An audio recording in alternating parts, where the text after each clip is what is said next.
Hello everyone, BPSC mentor के YouTube channel में आपका स्वागत है। इस वीडियो में हम लोग ई दृष्टि करंट अफेयर्स 2021 के प्रैक्टिस सेट नंबर 5 को डिस्कस करेंगे। प्रैक्टिस सेट नंबर 1, 2, 3, 4 अपलोड किया जा चुका है। डिस्क्रिप्शन में दिए गए लिंक पर जाकर आप उसे देख सकते हैं। तो चलिए वीडियो की शुरुआत करते हैं। 14 सितंबर 2021 को प्रधानमंत्री नरेंद्र मोदी ने कहां पर राजा महेंद्र सिंह राज्य विश्वविद्यालय का शिलान्यास किया है? तो इसका सही जवाब हो जाएगा ऑप्शन बी, अलीगढ़, यूपी में। अगला प्रश्न है 9 सितंबर 2021 को 13वां ब्रिक्स शिखर सम्मेलन वीडियो कॉन्फ्रेंसिंग के माध्यम से संपन्न हुआ। इससे संबंधित निम्नलिखित कथनों पर विचार कीजिए। पहला कथन है यह सम्मेलन भारत की अध्यक्षता में आयोजित हुआ। तो ये कथन सही है। अगला कथन है सम्मेलन का मुख्य विषय ब्रिक्स @15 निरंतरता, समेकन और आम सहमति के लिए अंतर ब्रिक्स सहयोग है। तो यह कथन भी सही है। इसका सही जवाब हो जाएगा ऑप्शन सी, कथन 1 और 2 दोनों सही है। ब्रिक्स का हेडक्वार्टर शंघाई, चाइना में है तथा इसके सदस्य देश हैं ब्राज़ील, रशिया, इंडिया, चाइना और साउथ अफ्रीका। अगला प्रश्न है 9 सितंबर 2021 को केंद्रीय शिक्षा मंत्री धर्मेंद्र प्रधान ने राष्ट्रीय संस्थागत रैंकिंग रूपरेखा NIRF के तहत देश में उच्च शिक्षा के संस्थानों की राष्ट्रीय स्तर पर इंडिया रैंकिंग्स 2021 जारी की। इससे संबंधित निम्नलिखित कथनों पर विचार कीजिए। हमारा पहला कथन है मानव संसाधन विकास मंत्रालय ने 15 अगस्त 2016 को राष्ट्रीय संस्थागत रैंकिंग रूपरेखा की शुरुआत की थी। तो ये कथन गलत है। सितंबर 2015 में शिक्षा मंत्रालय ने इसकी शुरुआत की थी। शिक्षा मंत्रालय अब मानव संसाधन विकास मंत्रालय है। नेक्स्ट है सभी क्षेत्रों की संयुक्त रैंकिंग में IIT मद्रास को शीर्ष स्थान प्राप्त हुआ है। तो ये कथन सही है। नेक्स्ट है विश्वविद्यालयों की रैंकिंग में भारतीय विज्ञान संस्था IISc बेंगलुरु शीर्ष स्थान पर है। तो ये भी कथन सही है। तो इसका सही जवाब हो जाएगा ऑप्शन बी, 2 तथा 3। अगला प्रश्न है 15 सितंबर 2021 को टाइम मैगजीन द्वारा वर्ष 2021 के लिए 100 सबसे प्रभावशाली व्यक्तियों की सूची जारी की गई। इस सूची में किस भारतीय को शामिल नहीं किया गया है? तो इसका सही जवाब हो जाएगा ऑप्शन डी, मुकेश अंबानी को। नरेंद्र मोदी, अदार पूनावाला तथा ममता बनर्जी को इस सूची में शामिल किया गया है। अगला प्रश्न है अगस्त 2021 में जारी प्रेस विज्ञप्ति के अनुसार इलेक्ट्रॉनिक कचरे से निपटने के लिए ई सोर्स नामक ऑनलाइन प्लेटफॉर्म का विकास किस संस्था के द्वारा किया जा रहा है? तो इसका सही जवाब हो जाएगा ऑप्शन बी, IIT मद्रास के द्वारा। Indo German centre for sustainability द्वारा इसका नेतृत्व किया जा रहा है। अगला प्रश्न है किस राज्य के खीरे को भौगोलिक संकेतक के तहत कृषि उत्पादों के अंतर्गत GI टैग दिया गया है? तो इसका सही जवाब हो जाएगा ऑप्शन डी, नागालैंड को। नागालैंड के मीठे खीरे को इसके मिठास और अनोखे हरे रंग के लिए GI टैग दिया गया। नागालैंड को और भी चीज़ों के लिए GI टैग दिया जा चुका है, जिसमें पेर टमाटर तथा नागा राजा मिर्च शामिल है। नागालैंड के CM नेफ्यू रियो तथा गवर्नर जगदीश मुखी हैं। अगला प्रश्न है 8 सितंबर 2021 को किसने इंडिया एग्जिम बैंक यानी कि आयात निर्यात बैंक की नई प्रबंधक निदेशक के रूप में पदभार ग्रहण किया?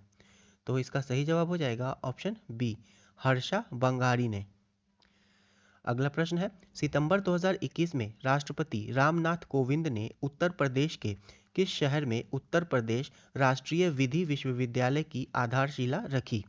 तो इसका सही जवाब हो जाएगा ऑप्शन डी, प्रयागराज में। अगला प्रश्न है 20 अगस्त 2021 को उत्तर प्रदेश संस्कृत संस्थान द्वारा वर्ष 2020 के पुरस्कारों की घोषणा की गई।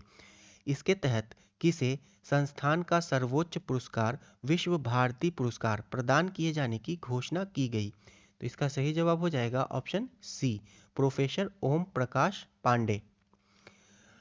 अगला प्रश्न है, 1 से 11 सितंबर 2021 के मध्य 78वां वेनिस अंतर्राष्ट्रीय फिल्म महोत्सव का आयोजन वेनिस शहर इटली में हुआ।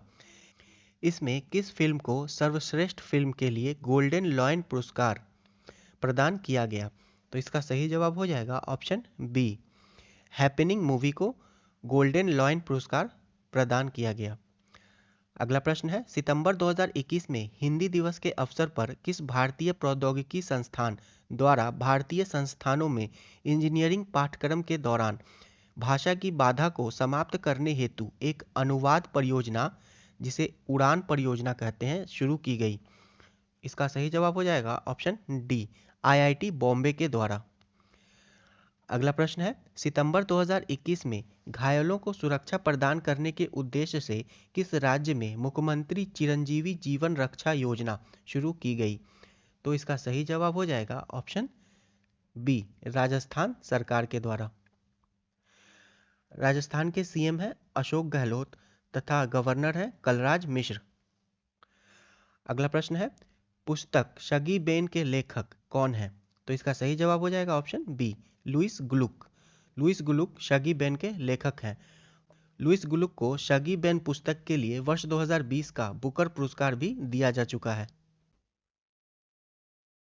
अगला प्रश्न है, 6 से 10 सितंबर 2021 के मध्य किन दो देशों की नौसेनाओं के बीच संयुक्त नौसैन्य अभ्यास ऑस इंडेक्स 2021 का आयोजन किया गया? तो इसका सही जवाब हो जाएगा ऑप्शन बी, भारत और ऑस्ट्रेलिया के मध्य। भारत और ऑस्ट्रेलिया के मध्य ऑस इंडेक्स का ये चौथा संस्करण था और इसका आयोजन ऑस्ट्रेलिया में किया गया था। अगला प्रश्न है, अंतर्राष्ट्रीय शांति दिवस कब मनाया जाता है? तो इसका सही जवाब हो जाएगा ऑप्शन बी, अंतर्राष्ट्रीय शांति दिवस 21 सितंबर को मनाया जाता है। ग्लोबल पीस इंडेक्स में भारत की रैंकिंग क्या है? तो ग्लोबल पीस इंडेक्स में भारत को 135वां स्थान प्राप्त हुआ है तथा पहला स्थान आइसलैंड को प्राप्त हुआ है। और ग्लोबल पीस इंडेक्स जो है institute for economic and peace के द्वारा जारी किया जाता है। अगला प्रश्न है, 13 सितंबर 2021 को ब्रेंडन टेलर ने अंतर्राष्ट्रीय क्रिकेट से संन्यास लेने की घोषणा की। वह किस देश के प्रसिद्ध क्रिकेटर हैं? तो इसका सही जवाब हो जाएगा ऑप्शन ए, जिम्बाब्वे के। अगला प्रश्न है, सितंबर 2021 में भवानी रॉय का निधन हो गया। वह किस खेल से संबंधित थे? तो इसका सही जवाब हो जाएगा ऑप्शन डी, फुटबॉल से। आप लोग कमेंट बॉक्स में बताइए कि वर्तमान में भारतीय फुटबॉल टीम के कप्तान कौन है। अगला प्रश्न है, सितंबर 2021 में किस शहर के लिए पहला प्राग कैलेंडर यानी कि पोलैंड कैलेंडर विकसित किया गया? तो इसका सही जवाब हो जाएगा ऑप्शन सी, चंडीगढ़ शहर के लिए। प्राग यानी पोलैंड एक तरह के एलर्जेंट होते हैं जिसकी वजह से भारत की जनसंख्या के लगभग 20 से 30% लोगों को एलर्जिक राइनाइटिस और अस्थमा की बीमारी है। अगला प्रश्न है, सितंबर 2021 में किस रेलवे स्टेशन को 5 स्टार ईट राइट स्टेशन प्रमाणन प्रदान किया गया है? तो इसका सही जवाब हो जाएगा option C, Chandigarh railway station को। अगला प्रश्न है, 1 जुलाई 2021 को तत्कालीन केंद्रीय शिक्षा मंत्री रमेश पोखरियाल निशंक ने देश में स्कूली शिक्षा के लिए संयुक्त जिला शिक्षा सूचना प्रणाली प्लस 2019-20 पर रिपोर्ट जारी की। इससे संबंधित निम्न कथनों पर विचार कीजिए।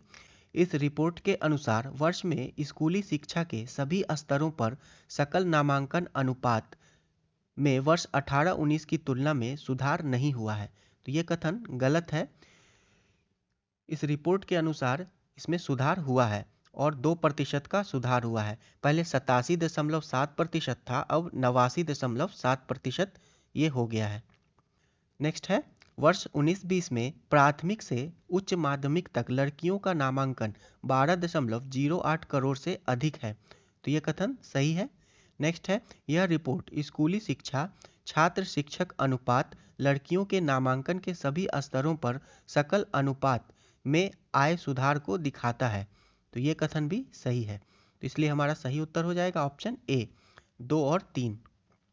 अगला प्रश्न है, 5 अगस्त 2021 को G20 देशों के डिजिटल मंत्रियों की बैठक कहाँ आयोजित हुई? तो इसका सही जवाब हो जाएगा ऑप्शन बी, ट्राइस्टे, और ये इटली में है। G20 देशों के डिजिटल मंत्रियों की बैठक में केंद्रीय इलेक्ट्रॉनिक्स और सूचना प्रौद्योगिकी मंत्री अश्वनी वैष्णव ने वर्चुअली भारतीय प्रतिनिधि मंडल का नेतृत्व किया। अगला प्रश्न है 22 जुलाई 2021 को केंद्रीय मंत्रिमंडल ने केंद्र शासित प्रदेश लद्दाख के लिए एकीकृत बहुउद्देशीय बुनियादी ढांचा विकास निगम की स्थापना को मंजूरी प्रदान की। इस निगम की अधिकृत शेयर पूंजी कितनी होगी? तो इसका सही जवाब हो जाएगा ऑप्शन ए 25 करोड़ रुपए। अगला प्रश्न है जून 2021 को जारी वैश्विक साइबर सुरक्षा सूचकांक 2020 से संबंधित निम्न कथनों पर विचार कीजिए। यह सूचकांक अंतर्राष्ट्रीय दूरसंचार संघ ITU द्वारा जारी किया गया।